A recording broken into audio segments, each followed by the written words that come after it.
Movimentação intensa aqui no Colégio London. Dessa vez não é nenhuma lista de vestibular que acabou de sair. Na real, Pedro Aquaroni Neto lança mais um livro, o 7º livro, meu caro. Eu tava olhando ali na sua prateleira, de 4 eu já participei, então tá ótimo, tô com uma média boa, quero sempre acompanhar. Mas olha só, um livro que fala sobre deusas e mulheres da mitologia. E mais que isso, faz uma comparação com as mulheres contemporâneas.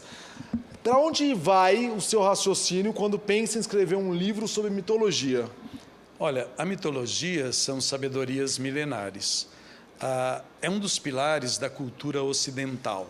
Se você entra em um museu, os quadros são todos ou das religiões ou da mitologia. Ou alguns da imaginação, poucos, quase todos são da mitologia. Por exemplo, você entra em Versalhes, tudo lá é mitologia grega, absolutamente tudo. Todas as pinturas, todas as estátuas, todas as composições, é tudo da mitologia. Então, a mitologia é um berço da nossa cultura. E as deusas da mitologia grega e da romana, elas têm uma semelhança muito grande com a mulher ocidental, porque, na verdade, elas são as precursoras disso, há 3.000 anos. Mas, se você olhar hoje, racionalmente, a mulher mudou muito.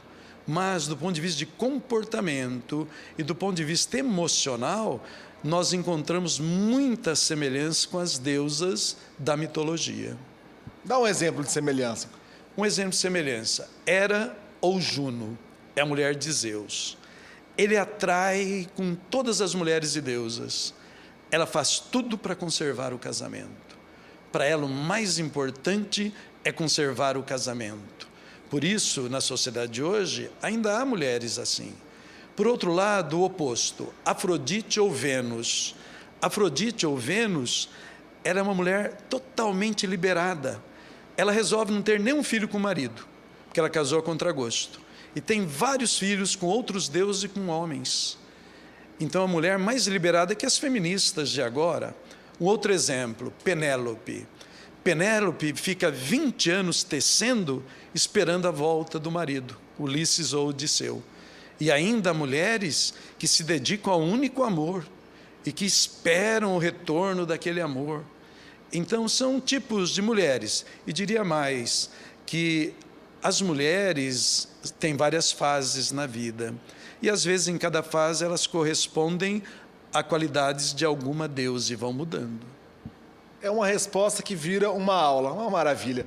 Professor Pedrinho, olha só, estou acostumado a cobrir lançamentos de livros e sempre pergunto, e agora, depois de autografado, qual é o caminho? O caminho, normalmente, dos livros lançados em Rio Preto, são em Rio Preto, perto daqui, talvez no máximo em São Paulo. Estava entendendo o caminho que este livro vai percorrer e é bem diferente do que eu tenho divulgado.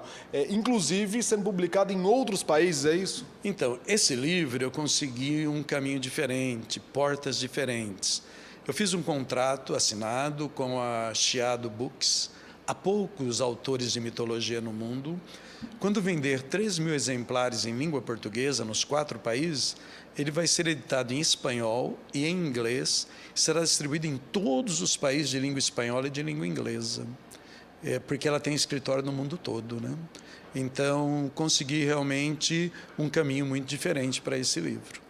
E no Brasil inteiro, claro, mas você também vai estar na Bienal do Livro, autografando por lá. Sim, autografando na estande da Chiado Books, né? E aí é o lançamento oficial aqui no Brasil.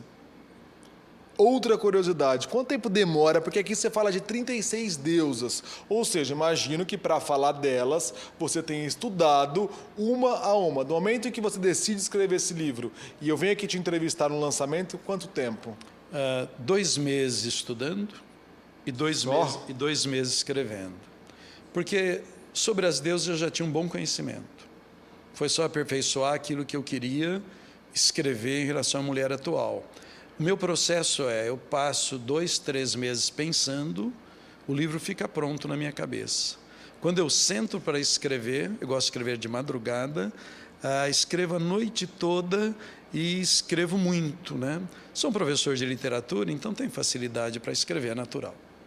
O correto era eu continuar aqui, fazer o programa inteiro com o professor Pedrinho, mas aí eu estaria sendo injusto com as centenas de convidados que estão lá embaixo esperando um autógrafo, uma foto com você. Então a gente deixa esse papo para uma outra hora. Eu queria perguntar do Lono também, que eu sei que está ótimo, mas não é o momento. Tá bem, muito obrigado aí pela Parabéns presença. por mais essa. Muito obrigado. Valeu.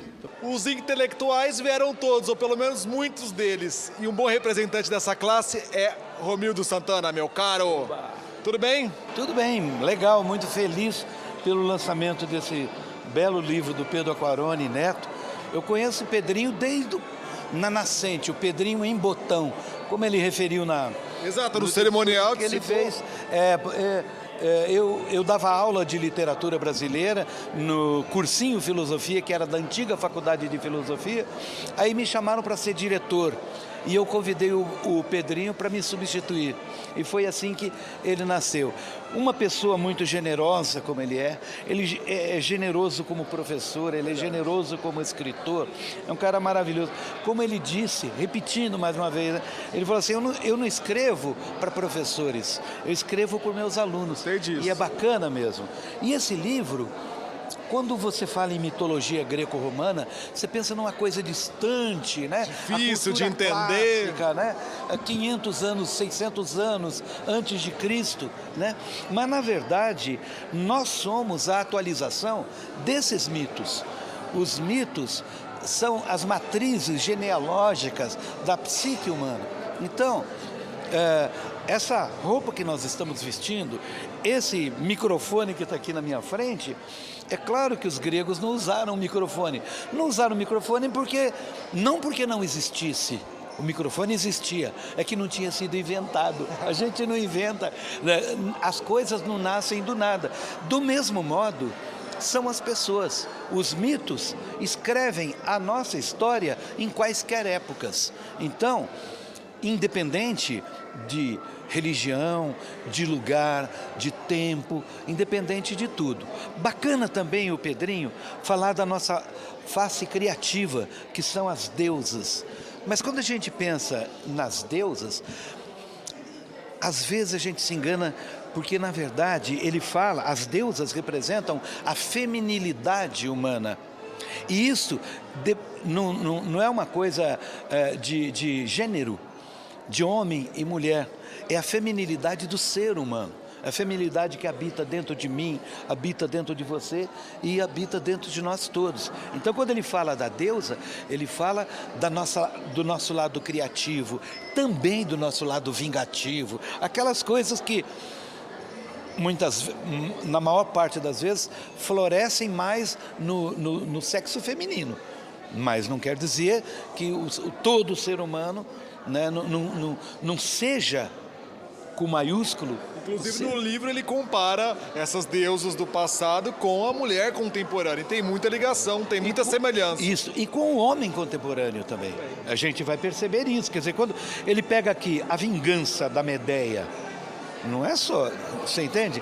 Quando ele fala da inveja, quando ele fala do amor, é o amor do ser humano, é a inveja do ser humano, é a vingança do ser humano.